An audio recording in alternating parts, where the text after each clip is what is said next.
Sa harap ng tuluyang pagtatapos ng operasyon ng mga pogo, sunod na tututukan ng pamahalaan ang pagsamsam sa mga ari-arian at iba pang assets ng mga ito. Ayon kay Executive Secretary Lucas Bersamin, pabibilisin ang proseso dito pero titiyakin na magiging maingat at patas ang pamahalaan. Si Kenneth Pasyente sa sentro ng balita.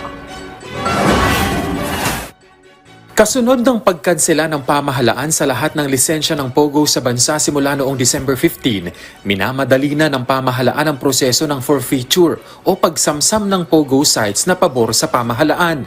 Sagot yan ng Malacanang sa harap ng pagtulak ng ilang senador ng Anti-POGO Act na siyang magbibigay daan para mapasa kamay ng pamahalaan ang assets at properties kabilang na ang gusali kung saan naging operational ang mga POGO, mga pasilidad, mga materyales gaya ng gaming equipment at gaming paraphernalia.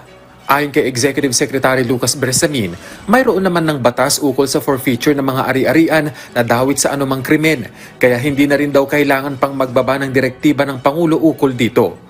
Yun nga lang, tumatagal lamang anya ang forfeiture process ng mga ito. Actually, there is already a law. There are already laws na mapupurfeit. Pero yung forfeiture process is very slow. It comes usually at the end of the proceedings. Gayunman, ginagawa na raw ng pamahalaan ang lahat para mapabilis ang proseso. Pero magiging maingat pa rin nila sila ukol dito para maging patas sa mga may-ari ng POGO sites. I read that in the newspapers. I know that it is the Senate that will look into it. But we are already doing everything to hasten the process. Except that we have to give due process to whoever appears to be the owner of those assets. No? Hindi namin pwedeng i-grab basta.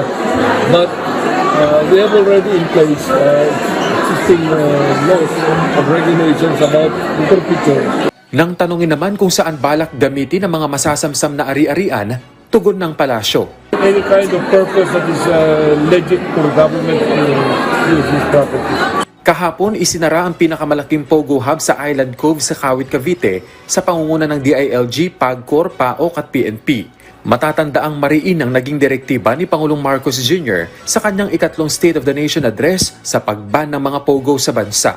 Tiniyak naman ng pamahalaan na tutugisin nila ang POGO guerrilla operations o patagong aktibidad ng mga ito sa kabila ng total ban nito sa Pilipinas. Kenneth Pasyente para sa Pambansang TV sa Bagong Pilipinas.